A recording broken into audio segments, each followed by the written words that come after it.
Well, what a select group of people.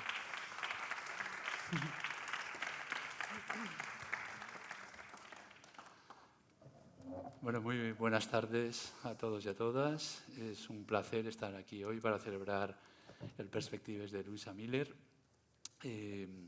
Tenemos la suerte además de contar con Sir Mark Elder, nuestro flamante y nuevo director musical, y con Valentina Carrasco, que va a ser es la directora de escena de Louisa Miller. Por tanto, antes de empezar lo que va a ser Perspectives ya propiamente dicho, sí que voy a hacer una pequeña introducción sobre las biografías tanto de Sir Mark como de Valentina. Bueno, pues Sir Mark ha sido director musical de la Orquesta de Halle de Manchester entre 2000 y 2024. Actualmente es su director emérito. Desde 2022 es el principal director invitado de la Filarmónica de Bergen. Anteriormente desempeñó los cargos de director musical de la English National Opera, de la Filarmónica de Rochester, en Nueva York, además de principal director invitado a la Sinfónica de la Birmingham City y de la BBC. Desde septiembre de 2025 es director musical del Palau de les Arts. Dirige las más importantes orquestas del mundo, dirige las filarmónicas de Berlín, de Viena, de Londres, la London Symphony, y además son más bien desde el punto de vista sinfónico, pero desde el punto de vista operístico, pues dirige en los principales teatros de ópera del mundo, en el Metropolitan, en Covent Garden, en París, en el Festival de Aix-en-Provence. Además es muy prolífico en sus grabaciones, ha grabado mucho con la orquesta de Halle, por ejemplo, The Dream of Gerontius y El Anillo, con la Filarmónica de Londres, con el Concertgebouw, que tiene un magnífico Lohengrin, con la ciudad de la City of Birmingham, con The Age of Enlightenment, y además su repertorio abarca, desde el punto de vista operístico, Mozart, Verdi, Strauss, Wagner, y tiene una colaboración excelente también con el sello Ópera Rara. De hecho, su última grabación de Simón Boccanegra, versión de 1857, ha tenido premio Gramophone como mejor ópera del año. En cuanto a Valentina Carrasco, nuestra directora de escena, nacida en Buenos Aires, se formó en música, danza y literatura, continuó su trayectoria en París, donde trabajó en cine y vídeo. Desde el año 2000 colabora con la Fura dels Baus en espectáculos de teatro y ópera junto a Alex Ollé. Recordad que Alex Ollé fue el director de escena del Trovatore, y vendrá además seguramente con el Turandot en junio. Creó producciones emblemáticas como el Le Grand Macabre de Ligeti o el Edipo de Enescu, y presentadas en Bruselas, en Londres y en Buenos Aires. Su carrera en solitario incluye hitos como la nueva versión del Anillo, una versión reducida del Anillo para el Teatro Colón, que está en DVD, y la coreografía de La Strada de Luc Van Hove en Bélgica. Ha firmado títulos como Turn of the Screw en Lyon, Don Giovanni en Perm, Flete en Trieste, así como nuevas producciones de Proserpina de Rim y Carmen para la Ópera de Roma. En 2018-2020 ha dirigido óperas de Bernstein, Rachmaninoff y Verdi, entre ellas Las Vísperas Sicilianas en la Ópera de Roma, nominada para los Opera Awards. Después de la pandemia, reanudó su actividad lírica europea con Gianni Schicchi en el Festival Puccini. Desde entonces ha abordado óperas como Aida para Macerata, Simón Boccanegra para Parma y La Favorita en Bérgamo, galardonada con el premio Aviati. En 2023 debuta en la Ópera París con Nixon en China y volvió a recibir el Aviati por La Favorita. En 2024 celebra el año Puccini con Fanciulla del West, Turandot, Gianni Schicchi, y regresa al Festival Verdi de Parma con Battaglia di Legnano, que hoy hablaremos un poco de ella. Más recientemente ha dirigido a Lucrecia Borgia en Roma, Fidelio en Burdeos, La Forza del Destino en Zúrich, consolidando una trayectoria que la sitúa entre las directoras de escena de ópera más relevantes de la actualidad. Pues una vez presentado, y muchísimas gracias, maestro, y muchísimas gracias, Valentina, por estar aquí. Y como solemos hacer siempre en estas perspectivas, unas muy breves notas sobre la ópera, que en este caso es Louisa Miller. Louisa Miller es la 15ª ópera de Verdi. Está justo antes de lo que es la trilogía popular de Rigoletto, 1851, Traviata ed il Trovatore, 1852, estrenada en el 53, y Traviata, 1853, e inmediatamente posterior a Battaglia di Legnano, de 1849 también. Se estrena el 8 de diciembre de 1849 en el Teatro San Carlos de Nápoles. El libreto corresponde a Salvatore Camarano. Salvatore Camarano es, junto, yo diría, con Francesco Maria Piave y con Arrigo Boito, y quizás fundamentalmente estos tres van a ser los principales libretistas de las óperas de Verdi. Pues bien, Salvatore Camarano, que tuvo una vida relativamente corta, nace en Nápoles en 1801 y morirá en 1852, dejando inacabado el libreto de Il Trovatore. Con Verdi escribirá los libretos de Alcira en 1846, de La Battaglia di Legnano en 1849, ese mismo año de Luisa Miller, la que aquí nos trae, y del Trovatore en 1852. Además, es importante también decir que hizo libretos para Donizetti, por ejemplo, Lucia Lammermoor, Poliuto y Roberto de Veró, que lo hemos visto hace muy poquito aquí en Valencia, y también para autores menos conocidos como Pacini, que tiene el Safo de Pacini, o como Saverio Mercadante, que tendrá La Vestale. El libreto de Salvatore Camarano se basa en la obra de Friedrich Schiller, Cabale un Liebe, que Cabale un Liebe, la traducción del alemán al castellano sería Intriga y Amor. Es importante decir cómo Verdi tiene una especial predilección por Schiller. Así, otras obras del propio Verdi basadas en Schiller van a ser Giovanna d'Arco, basada en la obra de Jungfrau von Orleans, y Masnadieri, basada en la obra de Rauber o Los bandidos, y posteriormente Don Carlo, basada en la obra Don Carlo Infant von Spanien. Y un acto de fuerza. Y un acto de fuerza. En el Pues. Wallenstein, sí. Sí. La ópera de hoy, Luisa Miller, se divide en 3 actos. Además, cada uno de los actos, como hacía Verdi en esa época, tiene el nombre propio. Entonces, el primer acto se llama, o lo titula Amor, el segundo Intriga, ese que veíamos antes de Cabale un Liebe, y el tercero Veneno. De todo esto luego vamos a hablar también.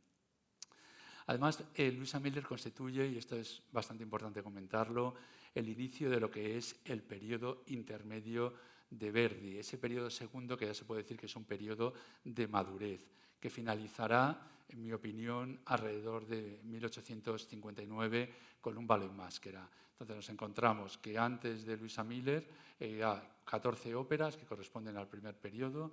Luisa Miller hasta Ballo in Maschera, lo dejamos fuera, habría otras 8 óperas, 22 óperas, y luego quedaría el tercer periodo, que serían las 6 últimas óperas. En total 28, aunque realmente tiene 26 porque Aroldo es la revisión de Stifelio y Jerusalén es la revisión de I Lombardi, la prima crociata. Lo que caracteriza, y de eso vamos a hablar hoy, este segundo periodo, es lo que llama Verdi la tinta o el color de sus obras. Ese color de sus obras va a determinar que Verdi quiera que exista un hilo dorado, un hilo conductor dentro de las óperas desde el punto de vista dramatúrgico, que lo va a dejar fuera o superado lo que se llamó el código Rossini, esas óperas basadas básicamente en escenas muy concretas de obertura, cavatina, cabaletta, dueto, concertante. Pues Verdi, a partir de Luisa Miller, es importante decirlo, busca ya ese hilo dorado que tiene que unir desde el punto de vista dramático toda la ópera. ¿Y por qué Verdi en ese momento tiene el cambio? Por 2 razones fundamentales. Primero, porque se podía permitir ya el lujo de tener una cierta independencia económica. Ya era un autor muy respetado en Italia y esa seguridad económica que le permite también comprar Villa Ágata y ya muy unido también a lo que va a ser su compañera y luego mujer Giuseppina Strepponi. Y en segundo lugar, por el fracaso de las revoluciones, el fracaso de lo del Vormarsch de Dresde, que luego se extiende también por Italia y por el resto de Europa de 1848, la revolución del Vormarsch, y ese queda en cierta manera en stand-by lo que es el resurgimiento italiano, sin perjuicio de que luego continuará y llegará hasta 1861, que será ya la definitiva unión de Italia, bajo el auspicio del conde Cavour, y Verdi participará muy directamente en ello. Por tanto, durante este periodo, este segundo periodo, Verdi va a experimentar nuevas cuestiones desde el punto de vista dramático, como son, en primer lugar, nos encontraremos como en Rigoletto de pronto vamos a encontrar que hay una banda en la propia escena del inicio, o como en La Traviata nos vamos a encontrar también otra banda en escena cuando se trata del primer acto después del Liviamo y cuando se van a la escena de baile. Pero lo cierto es que en este segundo periodo, frente al primero, hay una reducción importante del número de coros, casi un 40% menos, y no solo eso, sino que también los temas de naturaleza política van a cambiar a favor de los temas de carácter doméstico entre lo que son los personajes de la ópera. Julian Baden, que es uno de los principales escritores sobre la obra de Verdi, tiene 4 volúmenes excelentes, dirá que a partir de 1850, es decir, inmediatamente de estos años que estamos hablando, Verdi va a poner fin a lo que es el Ottocento en la música italiana y se abre un nuevo camino a lo que va a ser la nueva música dentro de la ópera italiana. Habría que decir también que el propio Verdi, en 1851, en una carta que le dirige al libretista de esta ópera y del trovador Camarano, dirá expresamente cómo desearía que en las óperas no hubiera ni cavatinas, ni duetos, ni tríos, ni coros finales. Y si pudiera evitar el inicio con un coro inicial, sería perfecto, cosa que del periodo este que estamos hablando, del segundo periodo de estas 8 óperas, realmente la única que va a iniciarse con un coro es justo la que estamos viendo hoy, que es Luisa Miller. Y ya termino simplemente haciendo una pequeña referencia a que en este periodo va a haber una mayor profundidad psicológica en los personajes y es importante, y a lo mejor va ligado a la figura de Giuseppina Strepponi, en ellas va a haber una heroína, al menos de todas estas óperas va a haber heroína en la inmediatamente anterior, en Battaglia di Legnano, va a haber heroína, por supuesto, en Luisa Miller, va a haber heroína en Rigoletto con Gilda, va a haber heroína en Il Trovatore con Azucena y, por supuesto, va a haber heroína en Traviata con Violeta. Y ya, sin más dilación, empezamos el coloquio con lo que son nuestros invitados y protagonistas de esta sesión. Entonces, lo primero que preguntaría a ambas sería, ¿cómo están siendo los ensayos de Luisa Miller? Wow. Couldn't go better. Ladies and gentlemen, good evening. I'm working on my Spanish. Our rehearsals have been extremely hard and searching. This is not an easy opera. Damas y caballeros, buenas noches. Estoy intentando mejorar mi español. Los ensayos están siendo extremadamente duros y seguimos mejorando, porque esta no es una ópera fácil. The interesting thing about the situation that we've been in for these last weeks is that all the cast are doing their roles for the first time. Lo interesante de las últimas semanas es que todos los personajes, todo el reparto, está interpretando estos personajes por primera vez. The general director, the artistic director of this lovely company, Jesus Iglesias, is a brilliant caster, everybody, as I'm sure you're all aware. He knows all the byways and highways of the vocal atmosphere in Europe. And we have in this cast wonderful voices. As each one comes onto the stage, I think you will be astonished at the strength and beauty of the voices. Tenemos a un director artístico maravilloso, Jesús Iglesias, que es brillante en los castings. Conoce los matices y todo el panorama vocal de Europa. Y conforme suban estas distintas voces al escenario, creo que les sorprenderá su fuerza y belleza. What do you think? Pretty good. No, lo que dice también What he's saying, Marc es importante que It's para los important. intérpretes son todos primera vez, ¿no? Y It's son the todos first time roles for all the difíciles en general, porque inclusive algún rol un poco menor, se podría llamar como el de Burm, tiene sus bemoles también.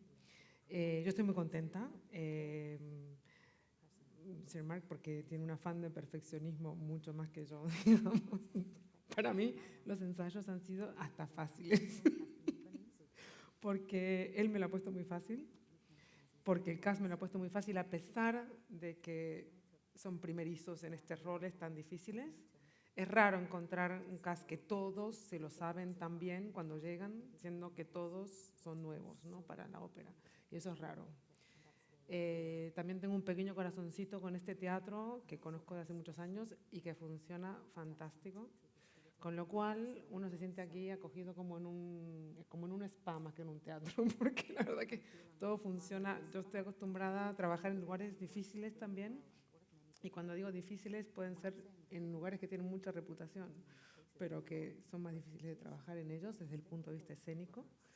Y aquí la verdad que se trabaja muy bien. Entonces, para mí, estos ensayos son como con mucha respiración de la dificultad de la obra, pero es raro que solo esa sea la dificultad, digamos. En general, uno está rodeado de dificultades, ¿no? Y en este caso no lo es. Hay un muy buen entendimiento con Mark, que ha estado allí desde el principio, además, que también es algo que no es tan frecuente. A veces el director musical llega más tarde y entonces construir juntos algo es difícil, que la ópera se supone que es, ¿no?, de Gesamtkunstwerk, ¿no?, hacemos todo juntos, todo, pero la práctica no es así muchas veces, ¿no? Entonces tú vas por un lado y bueno, y tal, y te entusiasmas y le dices a los cantantes que hagan eso, y llega el director que te dice, ¿pero qué están haciendo? No, claro, esto va a piano y esto no sé qué, y bueno, entonces, bueno, vale, uno tiene que también, ¿no?, conjugar todo. Y en este caso no se ha construido todo de poco a poco, ¿no? Lo que pasa es que sí está la dificultad de que el intérprete llegue a verdaderamente meterse en el cuerpo la partitura, que no es lo mismo que no estar preparado, sino es que tenerla en el cuerpo, ¿no? Y haber convivido y construir un personaje, que eso es algo que cada intérprete, cuando hace un rol, uno a veces se encuentra con personajes, con cantantes que han cantado un personaje más de una vez, entonces ya lo tienen, ¿no? Y luego igual es un problema porque es muy diferente del que uno quiere hacer. Pero bueno, lo conocen, tienen una intimidad con el personaje, ¿no? Tienen mucha más intimidad que yo en general como director de escena. El caso de Mark es diferente, pero él seguramente dirige la misma ópera en muchos contextos diferentes. Los directores de escena rara vez repetimos obra y hacemos otra puesta en escena, como mucho reponemos la que hayamos hecho, ¿no? Entonces, ¿qué pasa? Que uno se llega a encontrar muchas veces con gente que tiene mucha intimidad con el personaje más que uno mismo, ¿no? Sí. Porque nunca... Disculpa, Valentina, Sí. se me olvidaba decir que la producción es nueva producción del Palau de les Arts con el Mayo Musicale Fiorentino. Es la tercera nueva producción, además, que hacemos este año en les Arts. Hicimos el Fausto, hicimos el Enemigo del Pueblo y ahora esta nueva producción de Luisa Miller, con lo cual efectivamente tiene esas dificultades que estás comentando sí. Pero que en este caso se han hecho... Lo están haciendo bien. Fáciles, para mí, digamos, o sea, naturales, ¿no? Le dan lugar real al proceso creativo, que es lo que tendría que ser la verdadera y única dificultad en un mundo ideal, digamos. Valentina, as Pablo has mentioned, this beautiful, intimate opera is based on a really wonderful Schiller play.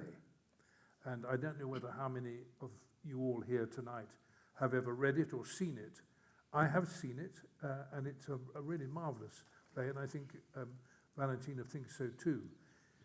But Camerano's task was different in making a libretto for Verdi. And I think it would be very interesting for you to take a deep breath and say something about that. Okay, I will.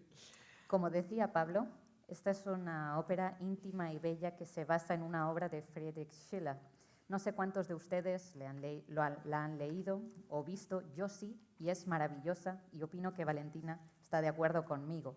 Pero la tarea de Camerano al escribir un libreto para Verdi era muy distinta, y quisiera que hablara sobre este tema. Bueno, habría bastante para decir. Obviamente, escribir una ópera implica reducir texto en general, aunque a veces se escriben óperas que salen de novelas. Esta sale realmente de un texto dramático, con lo cual ya está dramatizada la historia, que en la época era lo normal en realidad. pero no deja de ser que hay que reducir porque, digamos, lo que es un monólogo tiene que ser un área que tiene que tener menos, ¿no? Tiene que ser cantado, entonces el tiempo se dilata, entonces hay que reducir texto, muy a menudo hay que reducir personajes, y estos son, digamos, cuestiones que van con el género de la ópera en sí, y Camarano decide hacer estas cosas. La relación de Verdi con Camarano, a pesar de haber repetido varias veces, nunca fue como súper aceitada, digamos. Siempre ha oído, Camarano era una persona de una generación anterior, era un intelectual respetado de su época, y entonces Verdi, cuando, digamos, empieza a trabajar con él, Verdi ha tenido siempre, que no me deje mentir el maestro, gran admiración por los intelectuales porque él mismo no lo era, y él venía de una familia de clase media baja, digamos. Entonces siempre tuvo como una especie de, podríamos decirlo así, complejo adelante de los intelectuales, por eso admira a Manzoni, por eso tiene una serie de cosas con los literatos, con los históricos, etcétera, muy de gran admiración.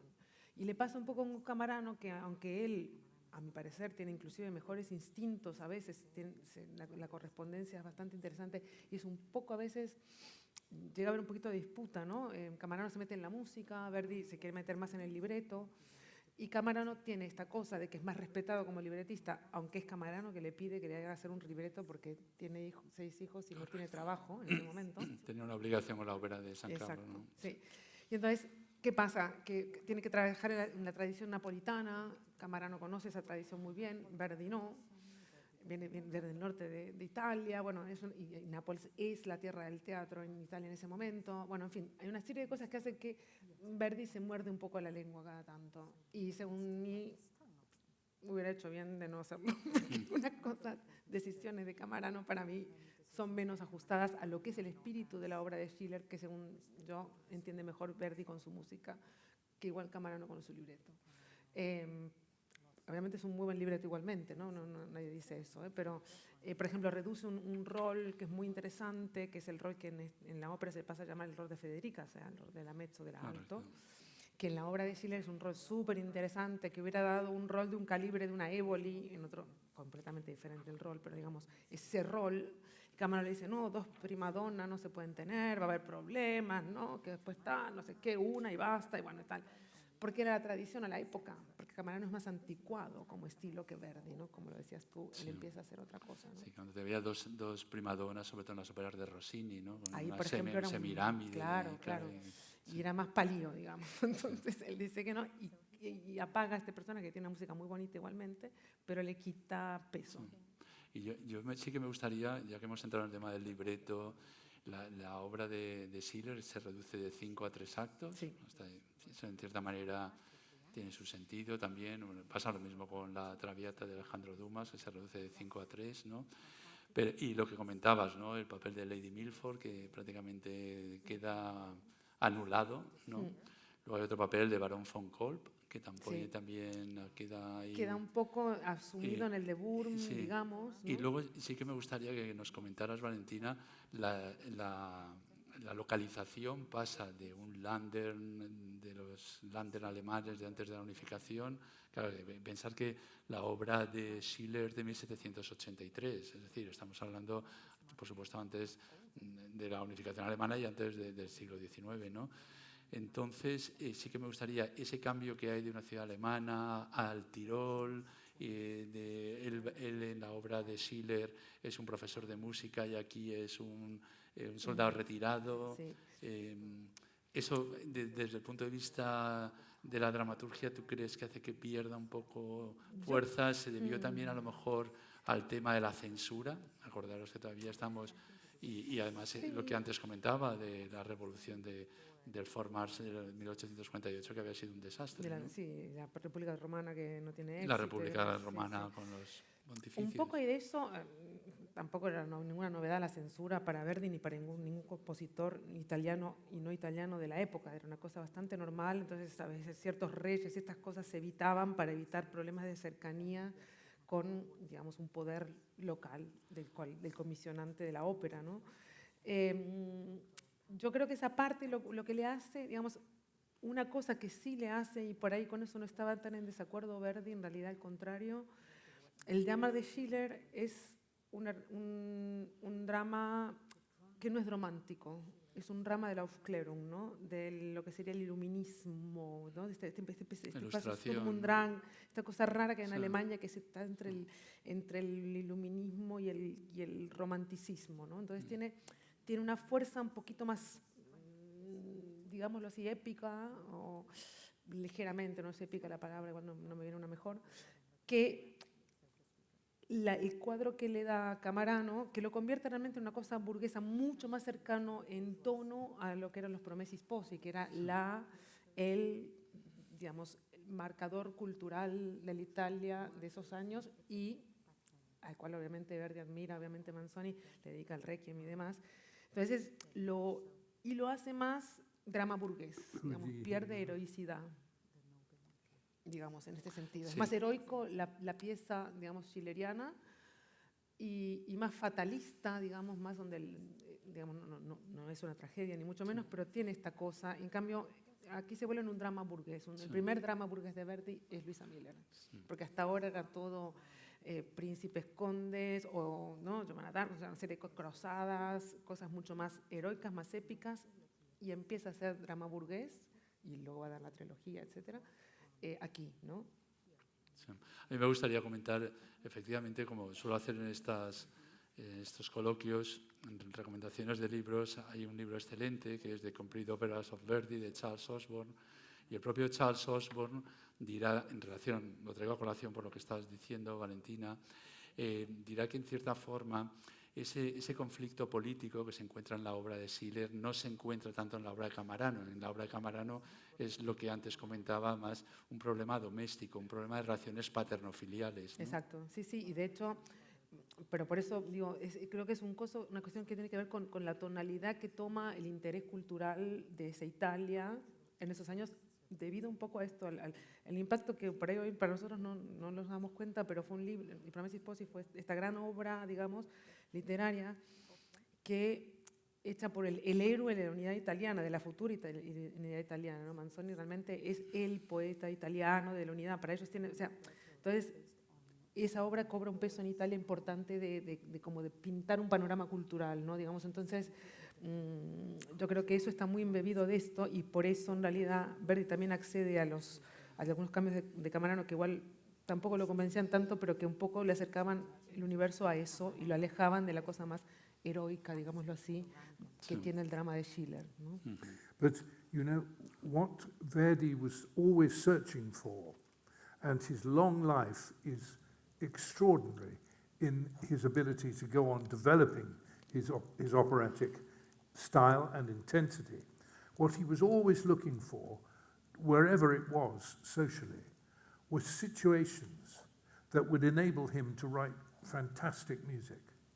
He needed characters against each other, pitted against each other. He needed crises and difficulties, because then he was inspired to write his most dramatic music.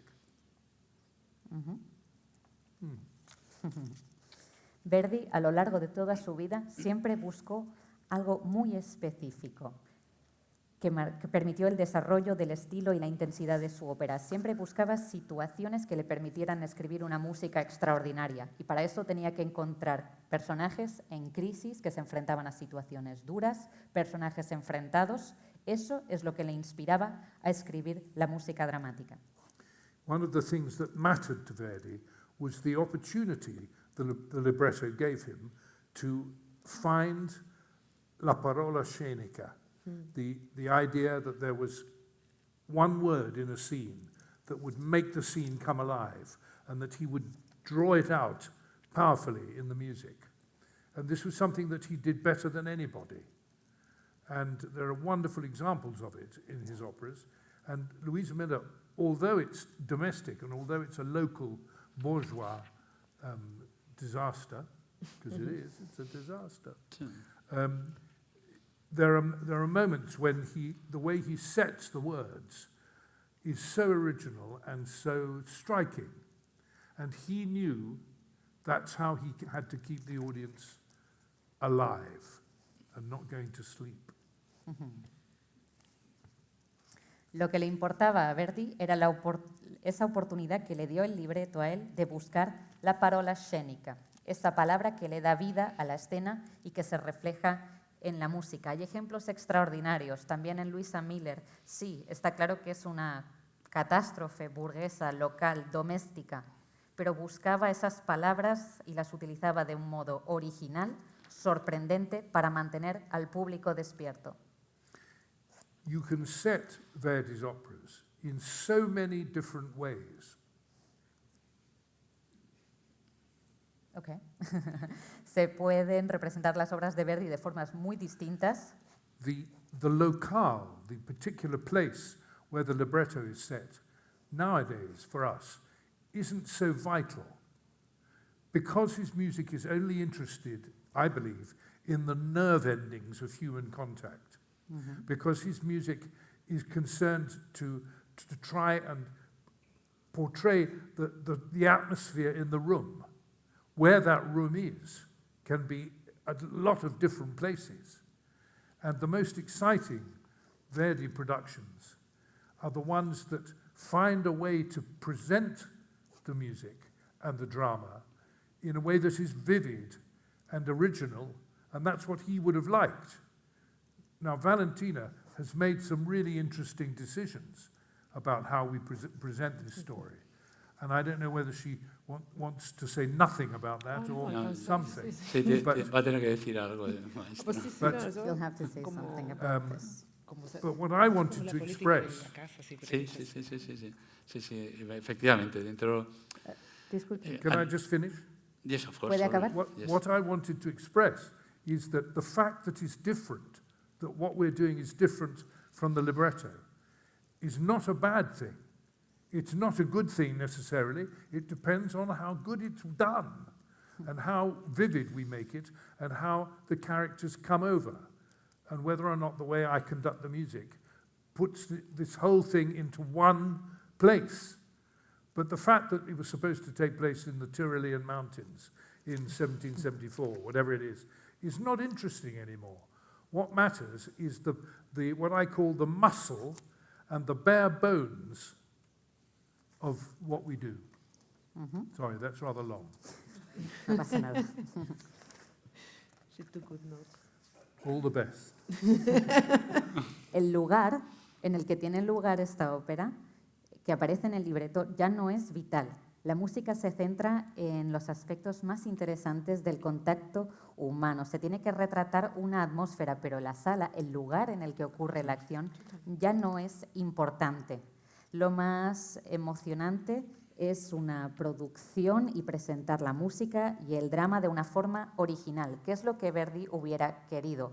Valentina ha tomado unas decisiones muy interesantes en su dirección y no sé si querrá luego hablar de este asunto. Yo quisiera expresar que la diferencia de nuestra producción con el libreto no es ni algo malo ni necesariamente algo bueno. Depende de lo bien que lo hagamos, de cómo se presenten los personajes, de la dirección musical. El hecho de que esta hubiera basada en Tirol en otro siglo ya no es importante, sino lo que yo llamo el músculo de lo que hacemos. Valentina, entonces, sí. No, maestro, por favor, ¿quiere decir algo? Would you like to add anything? No? Yes, of course. But come on. Sí. No, pues entonces, Valentina, nos gustaría saber, viendo un poco, tenemos la foto aquí detrás Ah, vale, sí, sí. de la escenografía. Pues ahí lo tenéis, ¿no? Entonces, que evidentemente lo que decía el maestro Elder, no es el Tirol, parece que es una fábrica de muñecas y además está ambientado como en los años 20, ¿no? ¿Cuál es tu propuesta de Luisa Miller? Y como decía el maestro, que estoy absolutamente de acuerdo, al final es una cuestión intemporal, o sea, podía ser en el Tirol como podía ser hoy en día, entonces, pero tu propuesta en concreto nos la puedes explicar al Sí, público. claro, cómo no. Sí. A ver, cuando uno tiene que decidir cómo, digamos, en qué situación poner una ópera, bueno, aparte de que uno se deja llevar por lo que escucha, ¿no? por lo que lee, por todo, hay que decidir, digamos. La música es simultánea y omnidireccional. La visión es así. Y yo tengo que reducir, de alguna manera, digamos, o dar una cosa que de una parte reduce, porque de todas las 1000 posibilidades que la partitura da y que la música da y que las palabras dan, yo tengo que mostrar una. Tengo que tratar de que esa que muestro sea lo suficientemente fuerte como para evocar todo lo demás o lo más que pueda, pero en realidad hay que tomar una decisión, ¿no? Entonces, para tomar esta decisión, al menos yo me baso en lo que para mí en esa obra, los puntos importantes de la obra. Digo, bueno, aquí, ¿qué es lo que para mí desencadena el conflicto principal o de lo que me habla, ¿no?, la obra? Y entonces, una vez que uno elige esos elementos, los pones en un contexto donde esos elementos se van a mostrar mejor, o donde uno cree que los elementos se van a mostrar mejor. En general, por mi modo de trabajar, yo trato de acercar, digamos, el setting general, ¿no?, el escenario general de la situación a las cosas un poco más cercanas al público posible, cronológicamente.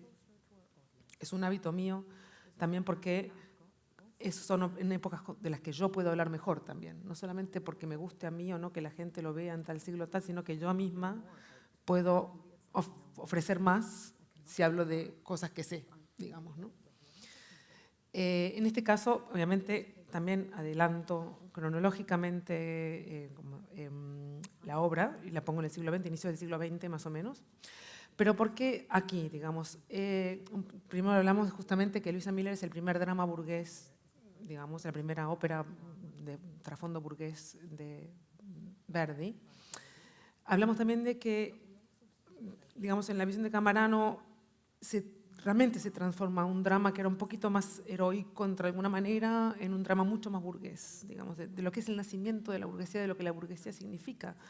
Y esto dicho sin ningún, digamos, hablo realmente del periodo de la burguesía, no hablo, digamos, no quiero darle connotaciones, digamos, comunistas, por decirlo de alguna manera, ¿no? O sea, el análisis de lo que es el periodo burgués, que es muy interesante, pero que implica muchas cosas también. El periodo burgués, la burguesía, ¿qué le pasa a la burguesía? Es que no tiene una justificación propia, ¿no?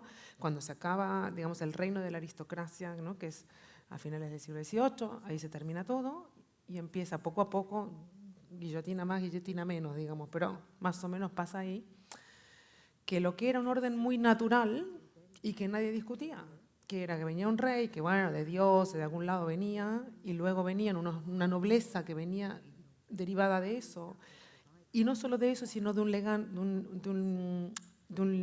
link, de una, legame, viene en italiano, de una conexión con un territorio, ¿no? La nobleza es territorial, el condado es un sitio, ¿no? El conde es un sitio, el conde es un señor de ese pedazo de tierra que es el condado, ¿no? Toda esta legitimación que tiene un orden social, de golpe se pierde, de golpe, paulatinamente, pero se pierde. El burgués es un comerciante, un industrial, es gente que no tiene raigambre ni territorial, ni divina, entre comillas, ni religiosa, ¿no? Entonces, la burguesía necesita encontrar como una nueva legitimación. Algunos se buscan por casamiento, porque se casan con un noble, por esto, pero está todo el rato esta cosa de que quiénes somos, ¿no? Entonces, una cosa que eso hace es que el matrimonio, por ejemplo, cobra otro peso, digamos. Desencañémonos, en el siglo XVIII, los hijos ilegítimos, las infidelidades, eran mucho más tolerados y mucho más normales, porque lo importante es que de todos los hijos, el que se iba a llevar el coso era este y ya está, no importaba, el condecito era este y ya está, ¿no? Era menos, había muchos, los bastardos tenían lugares, digamos, ¿no? El siglo XIX es mucho más pacato, es mucho más restringido, pero porque esto está ligado a una falta de legitimación de la descendencia. Y entonces empiezan a aparecer dramas que antes no había, que es dramas de padres con hijos. ¿Pero y esto qué es? ¿De cuándo eso es un problema? No lo era. Hasta que tu papá te empezó a tener que decir con quién te tenías que casar y que eso para ti fuera la única forma de tener un amor, digamos, de forma relativamente aceptada socialmente. Porque te tenías que casar con este o con esta y esa es la que te tocaba y ya está, ¿no? Que en el siglo XVIII las cosas eran diferentes, XVII y para atrás ni hablemos. Entonces, esto crea una serie de problemáticas importantes que están asociadas al nacimiento de la burguesía. Entonces, claro, a mí una fábrica, digamos, de un principio del siglo XX, ¿no?, es como el apogeo de este sistema industrial, comercial, industrial, instaurado por la burguesía, alguien podría decir también por el capitalismo, no se podría hablar horas de esto, pero vamos a limitarnos, porque si no Jesús me mira mal. Pero digamos, entonces, un dueño de una fábrica, digamos, industrial, un industrial burgués es el arquetipo del burgués que necesita una justificación social para perdurar su estirpe, digámoslo así. Y por eso esto está en una fábrica de principios del siglo XX. El dueño de la fábrica es el conde Walter. Exacto. Vale. ¿Por qué? Porque en Conde Walter, que de hecho ya en Schiller no es un muy Miller, legítimo. Y Miller, que es un trabajador, es un trabajador de su fábrica, sí. Vale. Es un trabajador, digamos, avanzado, un tipo, un contramaestre sería en una fábrica. Pero me interesa ese periodo porque ese periodo también es el auge de este tipo de modelo. Sí. Esto se va a terminar en pedazos en la Segunda Guerra Mundial. Nos van a quedar ecos todavía, porque no es que tampoco nos hemos quitado encima ese modelo, no. Pero bueno, pero eso no se queda shattered, ¿no? Se hace astillas en la Segunda Guerra sobre todo. Entonces, y digamos, es importante también en esta obra que haya este modelo, ¿no? Que fuerza a estos hijos a seguir los pasos indicados por sus padres, es importante.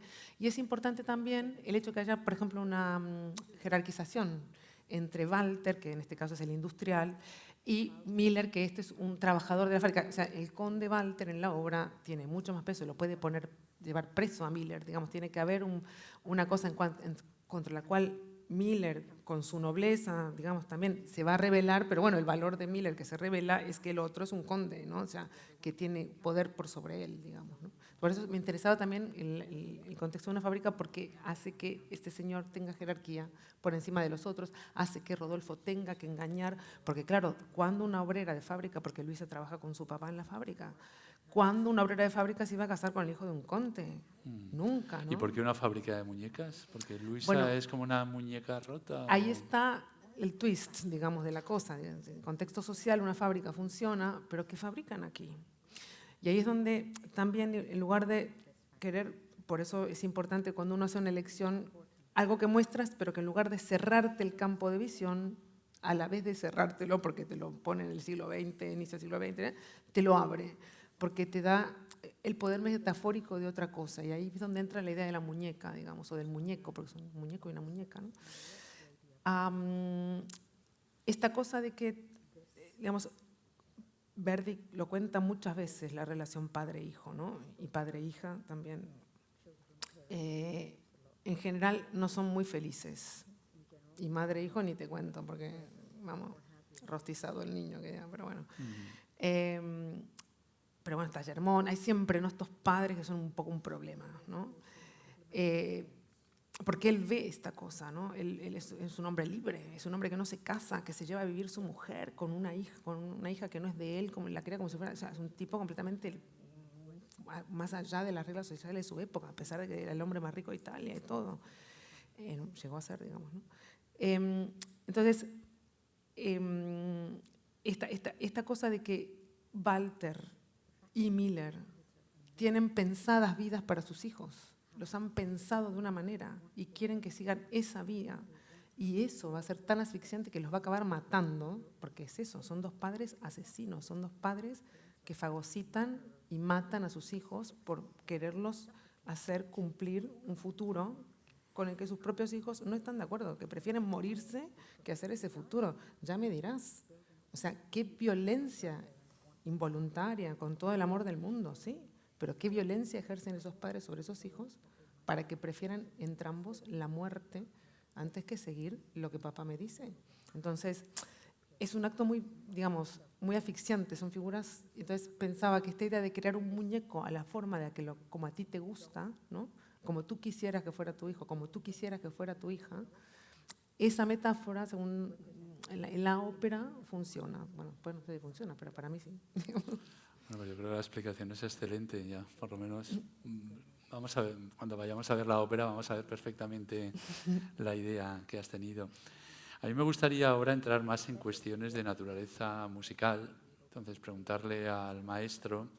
Él es un experimentado director verdiano, antes comentábamos a Simón Bocanegra, ha dirigido Forza al Destino, ha dirigido Traviata.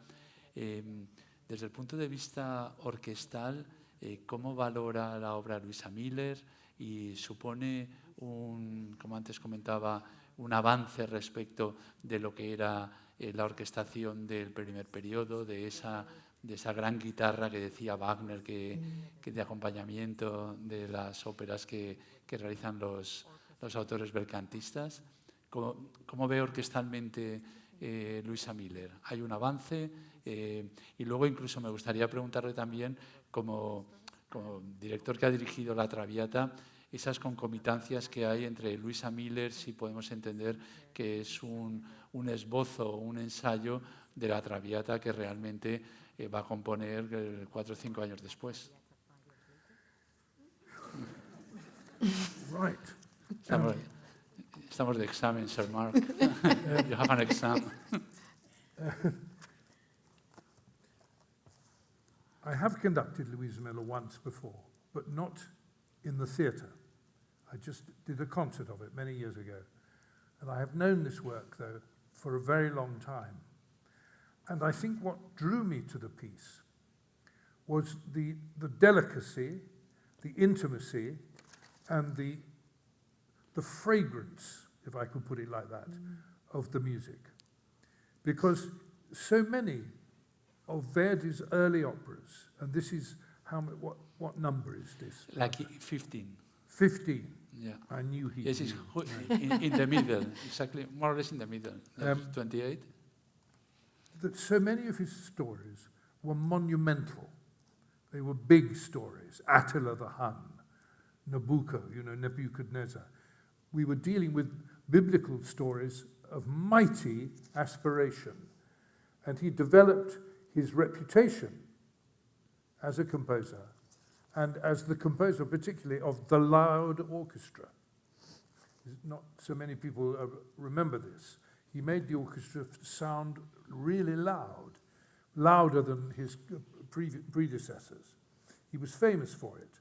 He had a sort of a grounded power in his music, Verdi did, that came from his personality, his character, and that gave the early operas something stormy and extremely powerful for the general public. There was nothing domestic about these operas before Louisa Miller.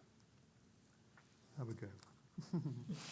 He dirigido Luisa Miller una vez, no en un teatro, solo en un concierto, hace muchos años, pero conozco esta obra desde hace mucho tiempo. Lo que me atrajo fue la delicadeza, la intimidad y la fragancia de la música.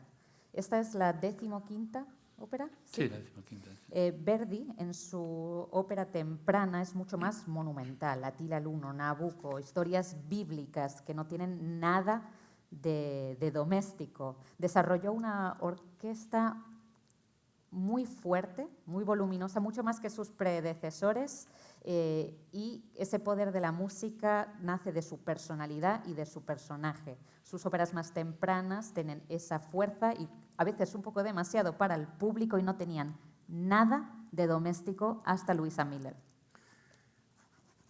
Verdi was an original. He wasn't a revolutionary, but he achieved, I think, extraordinary development in himself. And he wanted to do that. He wanted to test himself. He wanted to stretch what he could do and not just go on repeating the same techniques and structures. So I think he found in Louisa Miller a new avenue for himself. You see, the one he wrote before was Battaglia di Legnano, wasn't it? Battaglia di Legnano. Which is a political opera, perhaps the only truly political opera he wrote, designed to make the public scream with joy about the idea of Italy being a country that would get united. It was a very, very broadly based piece. And in Louisa Miller, he found himself in another world. He had to find colours in his own imagination that he hadn't needed before. Verdi era original, no revolucionario. Lo que consiguió fue un desarrollo extraordinario de sí mismo. Quería forzarse a hacer cosas nuevas y no repetir estructuras, técnicas, quería aprender y encontró en Luisa Miller esa nueva oportunidad. Justo antes había dirigido La batalla di Legnano, que es su única ópera puramente política para que el público gritara de alegría con la idea de la unificación de Italia. Pero Luisa Miller exigía que encontrara colores en su imaginación que no había necesitado hasta el momento. This isn't a surprise to me, because one has to remember that people used to say to Verdi, why don't you write a comic opera? Why are they always so serious and so tragic? And he would always say, well, the moment I find the right libretto, I will write a comic opera. And of course, as many of you will remember, that lasted until he was nearly 90, until he was in his 80s. And he wrote his last opera about Sir John Falstaff. At last, he found the perfect librettist, and at last, he found this brilliant, funny piece.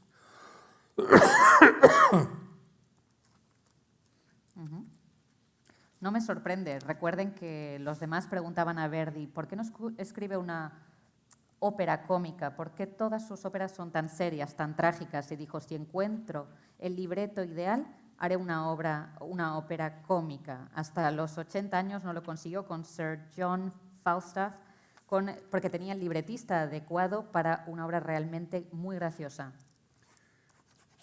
I think he loved doing this opera. I think he really enjoyed finding things in the music that people wouldn't associate with him. The way the opera starts, for instance, is in a very, very different world. It feels as if there might be laughter at any point. There might be laughter round the corner. It could be the happiest opera he'd ever written.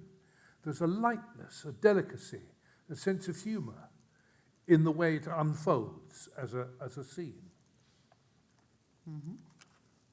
Creo que disfrutó mucho, le encantó producir Luisa Miller y que el público encontrara en la música elementos que no asociarían con él hasta ese momento. Empieza en otro mundo, porque la risa, el aspecto cómico puede estar a la vuelta de la esquina, tiene una ligereza, un sentido del humor en el desarrollo inicial. But this opera remains a transition opera, and the opportunity it gave him to write music of such joy at the beginning and such spirit was to prepare the way for the way the story goes wrong.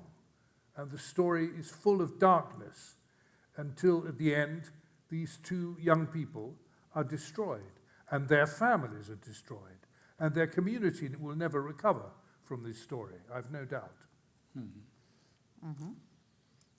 Pero no olvidemos que Luisa Miller es una ópera de transición, donde se opone esa alegría inicial, le dio la oportunidad de componer música alegre al principio, pero que luego te prepara para una obra en la que todo sale mal. Es una obra muy oscura en que dos jóvenes y sus familias quedan destruidas y seguro que la comunidad en la que están no se recupera nunca.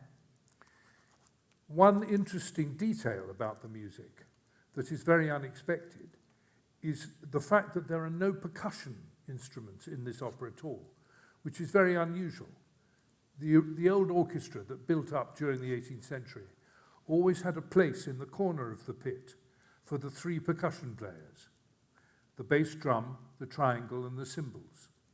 They were called the Turkish instruments because Turkish music traditionally had these three sounds playing quietly away in the background in their traditional folk music. And many composers used them right through the 19th century. And Verdi took it out, took that sound world out. He left the drums, the timpani, but there is something carefully controlled about the way the music unfolds. But it has enormous excitement and above all, melodies, fabulous tunes to sing and to listen to.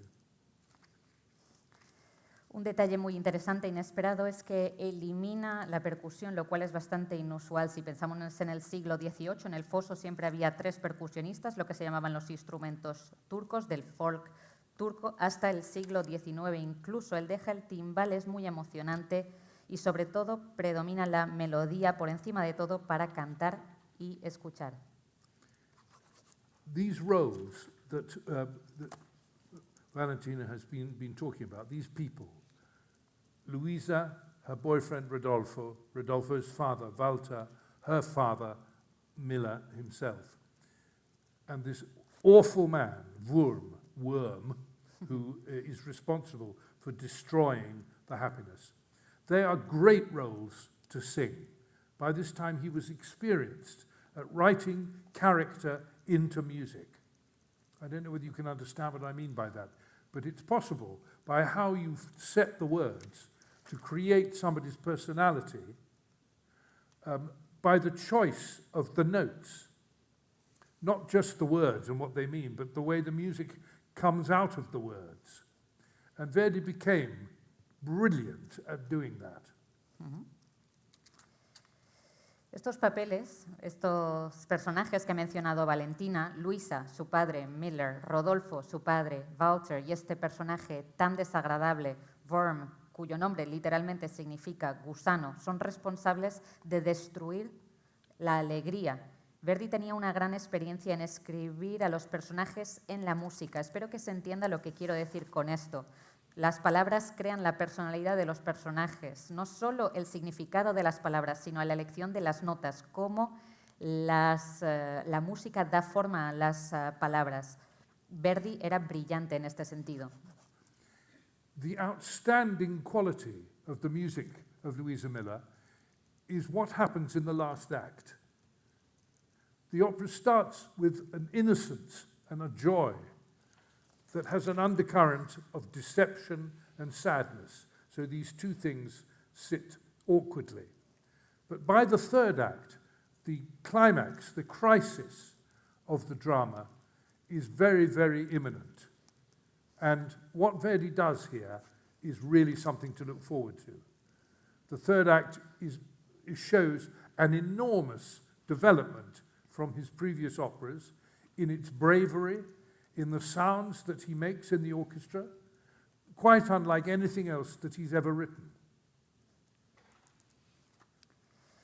La cualidad excepcional de la música aparece para mí en el tercer acto. Pasamos de una ópera de inocencia, alegría, con una corriente subyacente de tristeza, catástrofe. En el acto 3, el clímax se siente como inminente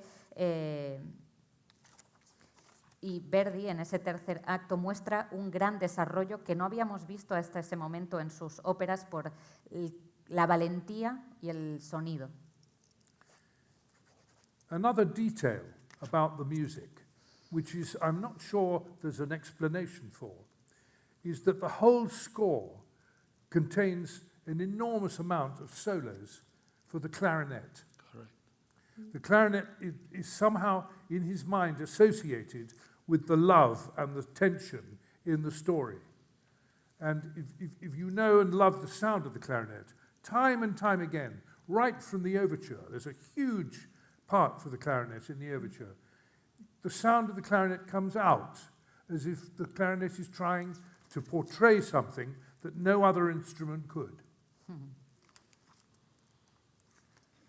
Un detalle musical que no tiene explicación es que en toda la partitura tiene una gran predominancia en los solos de clarinete. Se asocia a ese amor, a la tensión. Desde la obertura hay una gran presencia del clarinete como si este instrumento pudiera retratar algo que ningún otro consigue. And the last thing I would just emphasize, and I do hope that you all will enjoy seeing this opera. It may be that some of you know it very well, but maybe that some of you are seeing it for the first time. In the end of the second act, when things are going really badly, the tenor, Rodolfo, sings a little aria.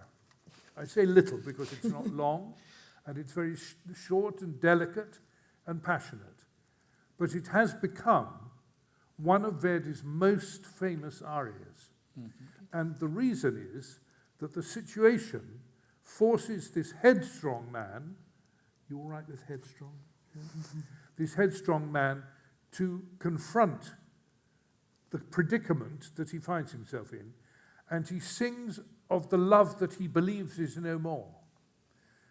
Verdi had a skill to write a simple tune that stays in your heart forever.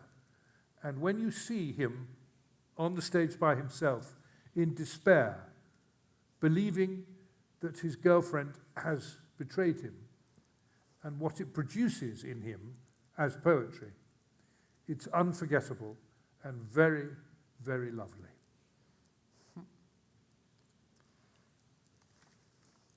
Por último, quisiera insistir en que de verdad espero que disfruten de esta ópera. Algunos la conocerán bien, otros será la primera vez que la vean. En el final del segundo acto, cuando las cosas empiezan a ir realmente mal, el tenor Rodolfo canta una pequeña aria, y digo pequeña porque es corta, delicada, pasional, que se convierte en una de las arias más famosas de Verdi. Este personaje tan fuerte que tiene que enfrentarse a su destino por un amor que cree que ya no existe. Está desesperado sobre el escenario pensando en que ha perdido el amor de su amada, y es un momento, es tan bonito como inolvidable. La melodía la llevarán con ustedes para siempre. Yo sí, si me lo permite el maestro, simplemente apuntar ese aria, que es cuando le sería al Plácido, a Rigo Boito, que luego fue, antes hablamos de Falstaff, ¿no?, el libretista de Otelo y de Falstaff, y bueno, luego tiene una magnífica ópera que es Mefistófeles, además de Nerone.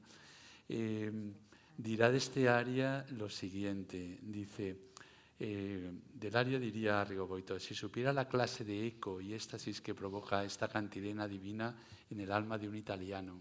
O sea, es como si fuera realmente una aria, una cavatina que realmente está en la sangre italiana, ¿no?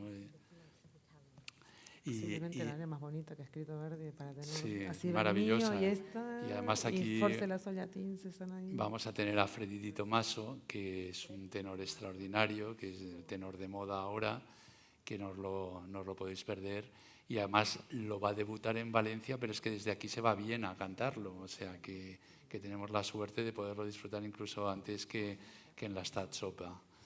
Y luego el maestro comentaba un tema que sí que me gustaría ligarlo, que es el tema del clarinete.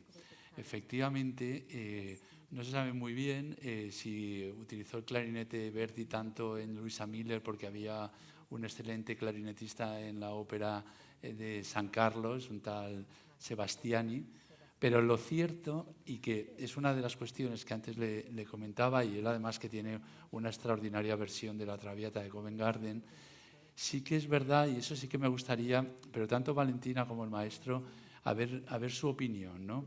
Porque con Luisa Miller realmente vamos a tener el esbozo de unas formas musicales que luego van a ser utilizadas, por ejemplo, en la Traviata. Es decir, cuando en el aria del segundo acto que canta Luisa, y está escribiendo la carta y hay un acompañamiento por parte del clarinete, luego lo va a utilizar en el acto segundo, cuadro primero de la Traviata, cuando Violeta está escribiendo la carta, y utiliza también el acompañamiento de clarinete. Entonces, lo importante de Luisa Miller es que abre un campo de formas musicales que el propio luego Verdi va a utilizar en otras óperas que incluso han sido más famosas que la propia Luisa Miller. ¿Cómo lo veis vosotros? Igual que el maestro pienso, ¿no? I'd love to ask him. I wish he was here. Me encantaría preguntarle, ojalá estuviera aquí. He very often wrote solos in the orchestra in the knowledge that there was a person in that orchestra who would do them wonderfully.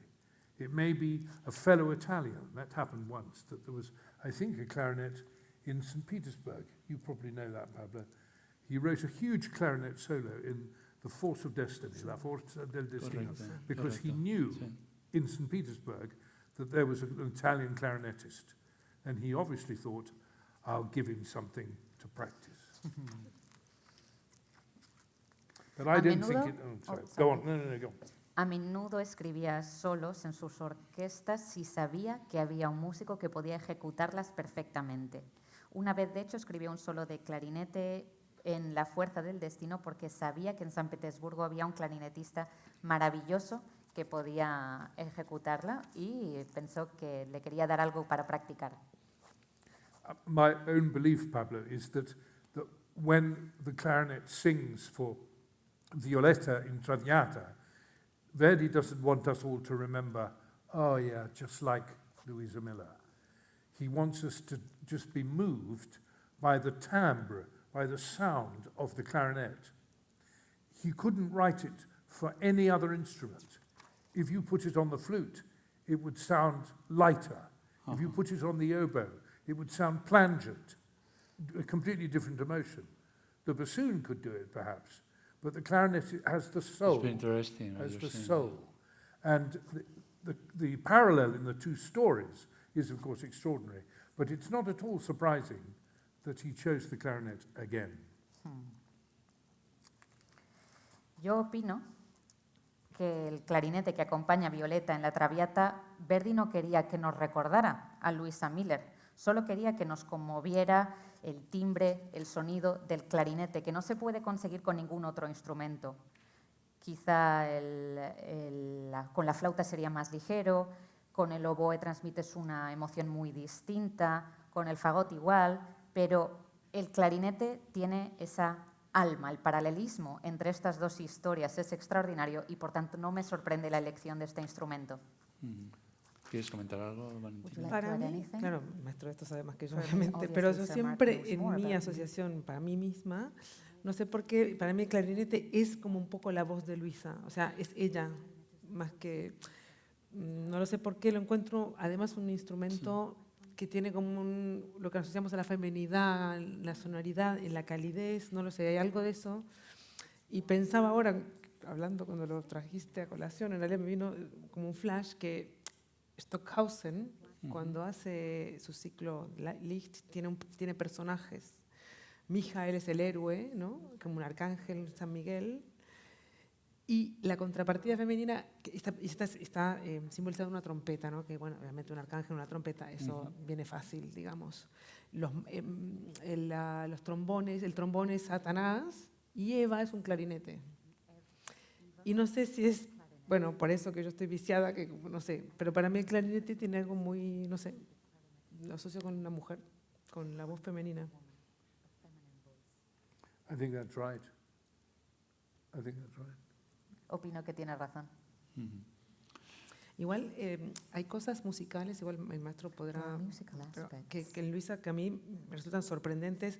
Es verdad que Verdi, es lo que dice él, no es un revolucionario, pero hace cosas muy nuevas a la vez, ¿no? Y hay cosas como que el coro del inicio del tercero, que es casi como un madrigal, o sea, es rarísimo, es rarísimo, es precioso obviamente, ¿no? Pero es el personaje de Laura y el coro que se dialogan, ¿no? Y tiene una cosa como casi de madrigal, de una transparencia sonora rara en un coro de ópera, ni de bel canto ni de nada. Y, o sea, y el cuarteto a capela del acto segundo. el otro que de te la- iba a decir, de- el cuarteto de a la capela. escena- de la ¿De escena dónde viene segunda. este cuarteto? Sí. De golpe Sí. se callaron todos y un cuarteto a capela. Yeah. Well, I wish he hadn't written it. Ojalá no lo hubiera escrito. En la cruz So del maestro hace musicales Sí, todos los días de este es cuarteto, muy, es una muy hora al ajeno a día. Verdi, o sea, ese sí que no es... Really hay muy rare pocos for cuartetos a Verdi, capela en right? Verdi, yo Have no... you heard us do it, Pablo? Have you heard it? Yes, of course, I've heard it. Yeah. Oh. Well, it's getting better. Tiene No sé todos si los lo ha días. Esto es escuchado un Pablo, pero paréntesis que vamos hago yo, mejorando. Los pobres cantantes del cuarteto, todos los días una hora de musical del For cuarteto, 1 porque hour es muy every difícil. single day. It's so Yeah. Porque es verdad que es difícil. My belief, though, is is through his life, isn't seeking to be a revolutionary.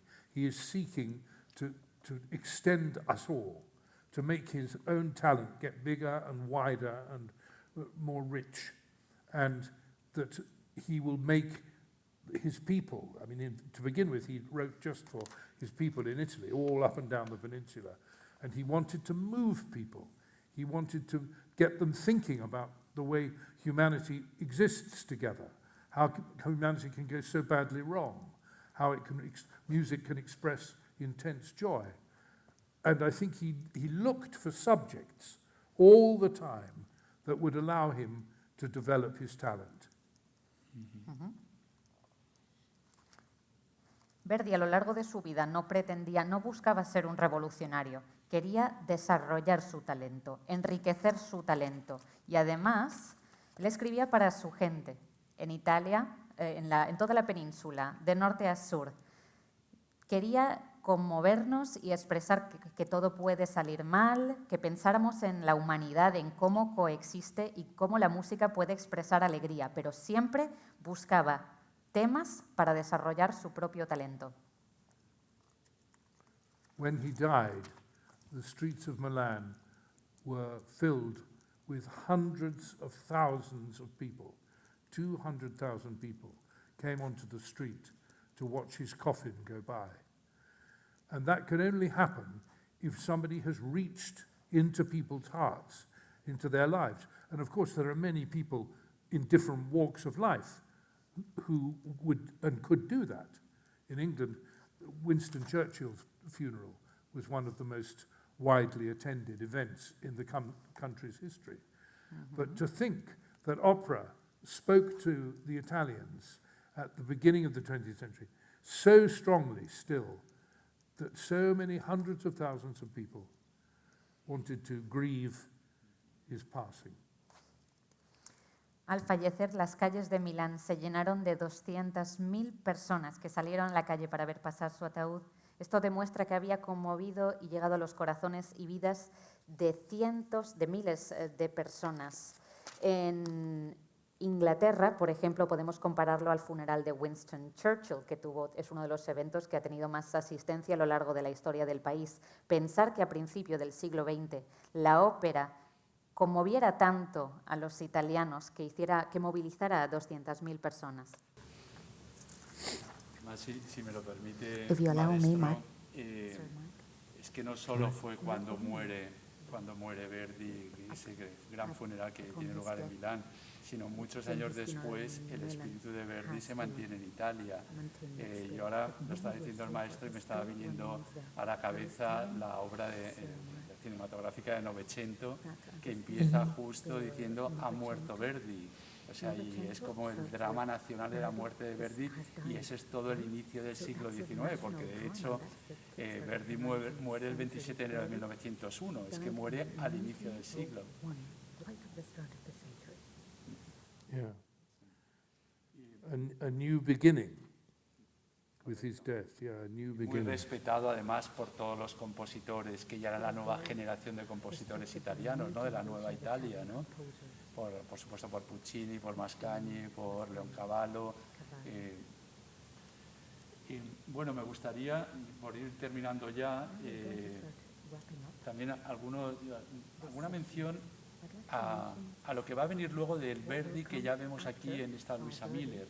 Ahí, por ejemplo, en el acto segundo, en la escena segunda, el dúo entre Walter y Burn. Ese dúo entre Walter y Burn realmente nos está llamando un poco a lo que va a ser luego el dúo entre Felipe II y el Gran Inquisidor en Don Carlo. Y además las dos obras son de Schiller. ¿Cómo lo veis vosotros? I think the parallel exists in the effectiveness of the voice types, that on both occasions, in such completely different social situations, I mean, this is really trivial and petty compared to Philip II and the head of the church, but the darkness of the situation, the presence of evil, of unforgivable events, is actually common to both scenes, but very different. And the the choice that the two low voices would be used in both scenes was deliberate. It was his way of creating a dramatic atmosphere. And this first one in Luisa Miller is a miniature compared to the scale of Don Carlos. But Don Carlos is one of his 3 greatest operas.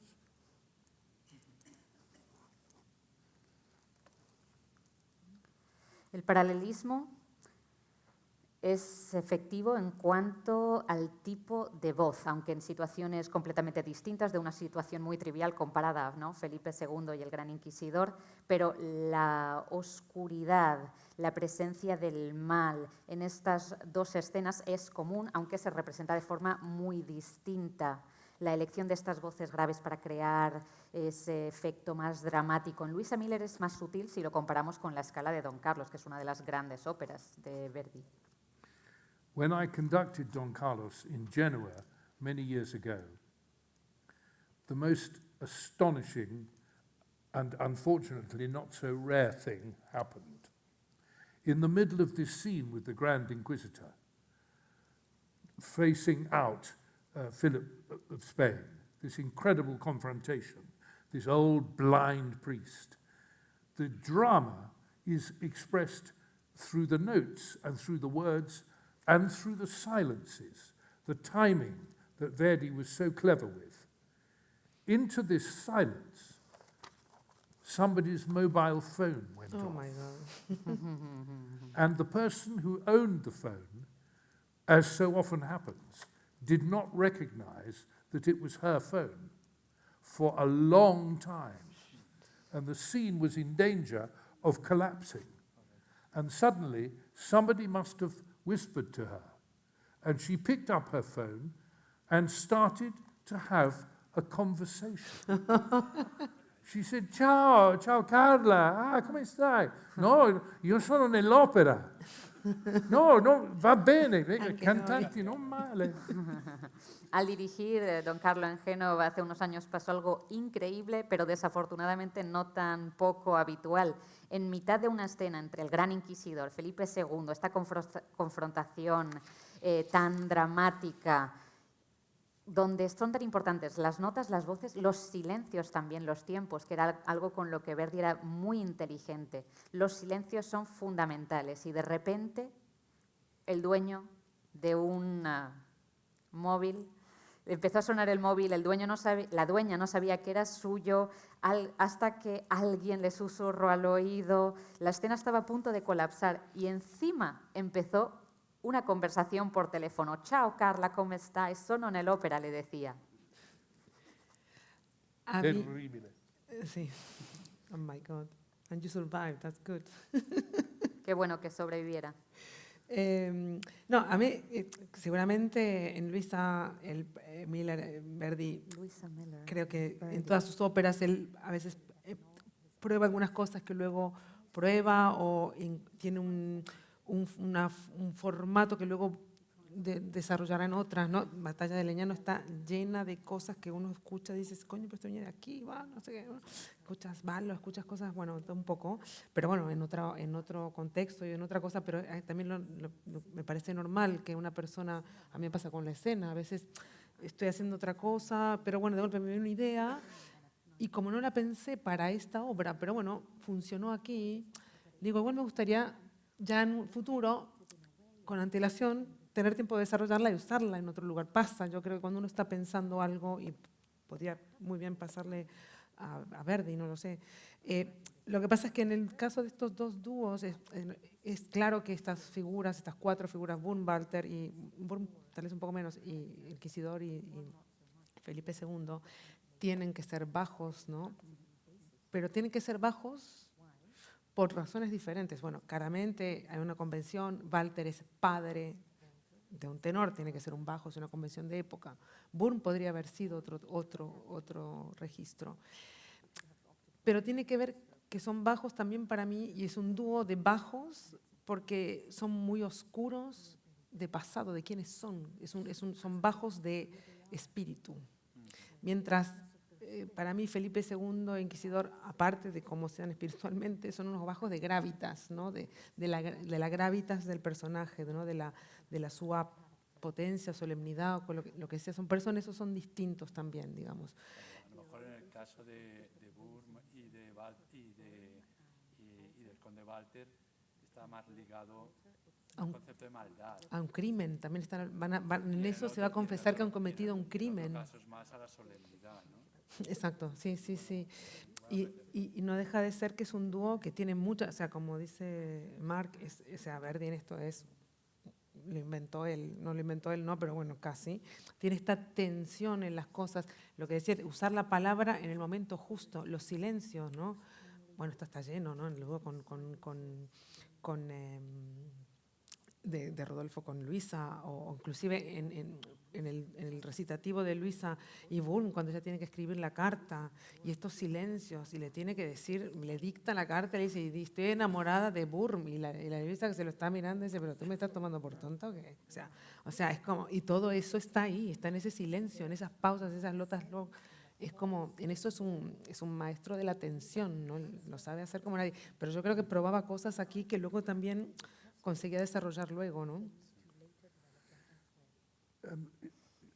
Valentina, should you say something about how you want the audience to feel at the end, by the end? What do you want us to feel the story has led us to? Rather with a question. But I don't want to say how they want to feel. Well, you've made some amazing decisions towards the end. Yeah. Okay.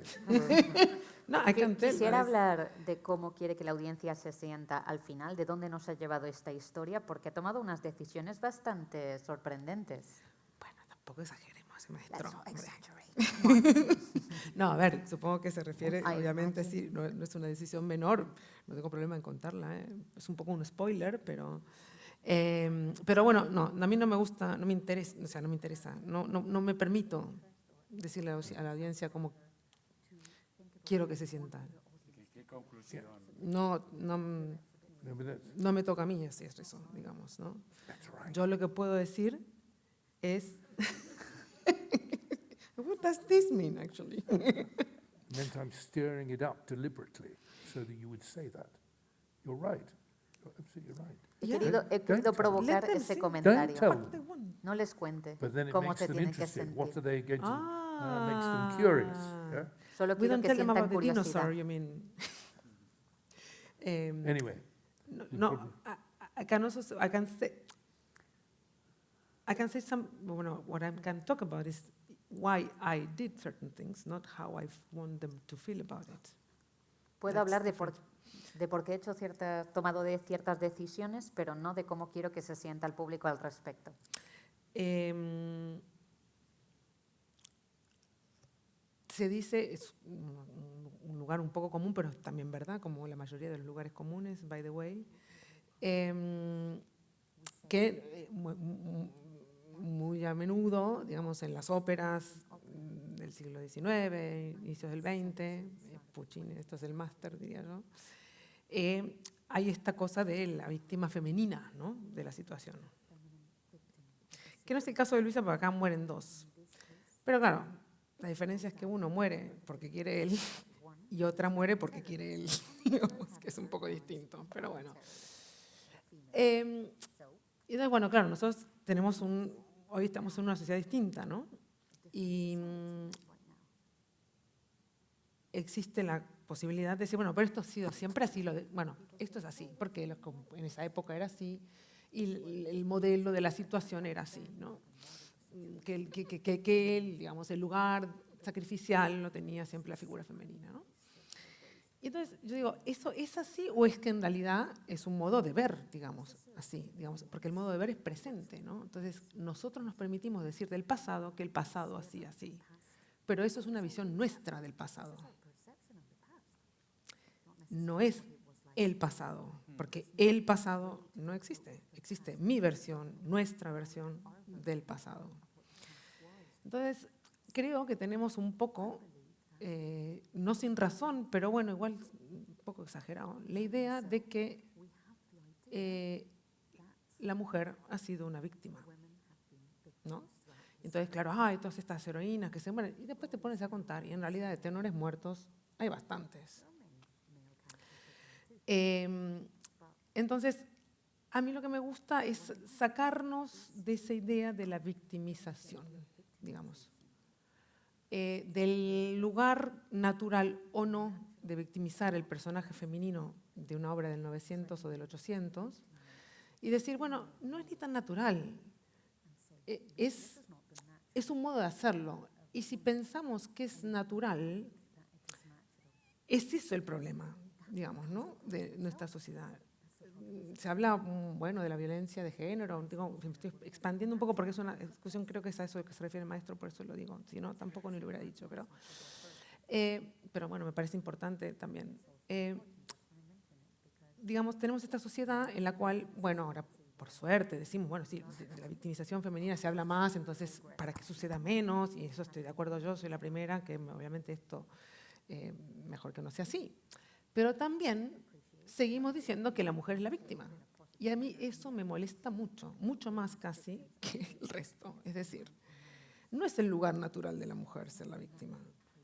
Digamos, yo quiero vivir en una sociedad donde cuando salgas por una calle tú y vayas a una esquina oscura, tenga miedo de que venga un grupo de mujeres y te toquen. Y entonces digo, no, mira, Valentina, ¿me puedes acompañar por esa esquina? Porque me han dicho que hay una banda de mujeres ahí que espera. Tengo miedo. Esa sociedad es la que, entre comillas, obviamente no quiero que nadie le haga nada a nadie, pero digamos, la sociedad en la cual la mujer pasa de víctima a victimaria, digamos, ¿no? O sea, donde el lugar de la victimaria es el lugar de la mujer, no el lugar de la víctima, ¿no? Obviamente no es eso, lo estoy diciendo exagerado para que se entienda. Prefiero una sociedad donde no hay ni victimarios ni víctimas, que es lo que tendría que ser, digamos, ¿no? Pero seguimos haciendo este plañiderismo, ¿no?, de la mujer víctima, que pobre, que le pegan, que la matan, que le tal, que no digo que no sea verdad estadísticamente y no voy a negar el trabajo que se hace a ese nivel y me parece perfecto, pero me parece que para que eso deje de pasar, tenemos que dejar de pensar que el lugar natural de la mujer es la víctima. Y que los pobrecitas cuánto nos pegan, digamos. Tenemos que dejar hasta de hablar de eso, para empezar a hablar de cuánto pegamos nosotras, digamos. Es un poco exagerado lo que digo, a propósito lo digo, un poco para remover el pensamiento, simplemente. Pero un poco, digamos, yo saco en alguna forma, digamos, a Luisa de ese lugar, digamos, porque creo que eso es un lugar de mirada, no es un lugar donde necesariamente la puso Verdi. Igual Schiller más que Verdi. Schiller le dio más música para defenderse. Bueno, pues va a ser Very good. muy interesante ver la producción y las explicaciones que nos has dado. Time for a drink. Vamos a ir terminando. Si Let's os wrap up. parece. If Son las you 9. agree, we are Yo just simplemente quería decir que tenemos un reparto excepcional. Miller va a cantar Germán Enrique Alcántara, que lo conoce bien el maestro, graba con él Simón Bocanegra. Luisa va a ser María Ángeles Sicilia, tanto aquí Pamina, el conde Walter es Alex Espósito, que es muy conocido. Rodolfo va a ser Freddy Tomaso, que lo hemos comentado antes. Federica es María Barakova, Boone Gianluca Burato, también bien conocido aquí en la casa, y Laura Lora Grigorieva.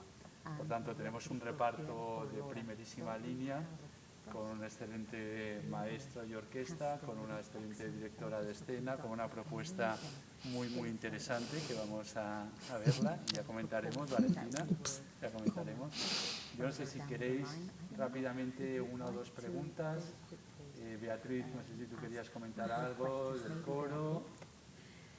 Bueno, preguntarle al maestro y a la directora que cómo ve la orquesta, cómo ve el coro, y luego una última pregunta de 1849, con unos códigos muy románticos, muy de mediados del siglo XIX, con un argumento del momento, cómo llega al público joven. Tenemos el domingo aquí un preestrena para público de hasta 28 años. ¿Cómo creen que van a recibir este público un título menos conocido para ellos? No son títulos más comerciales, a lo mejor de Verdi, ¿no?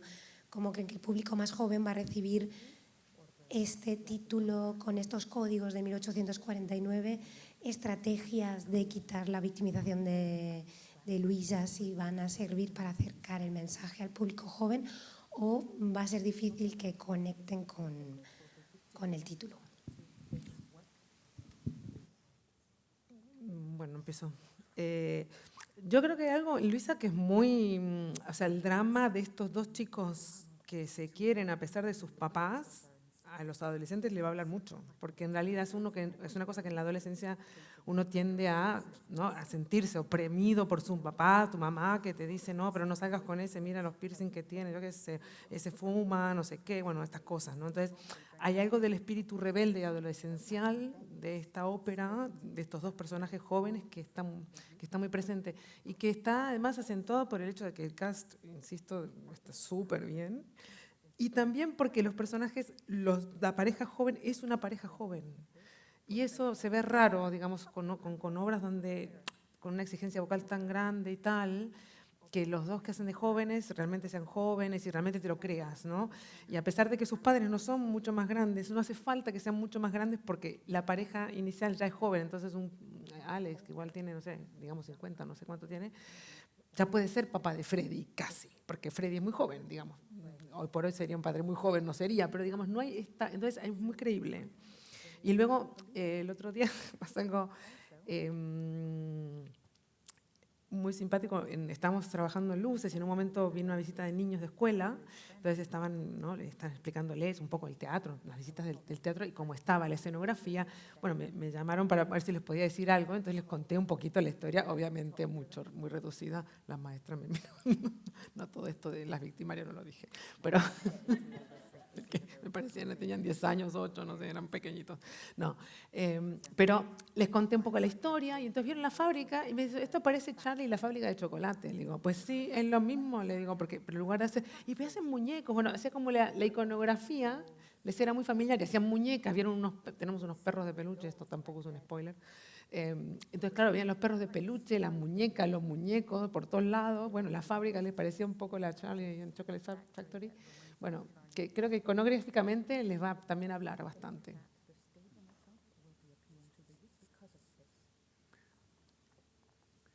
Well, I think all I can say is it'll depend on how well we do it.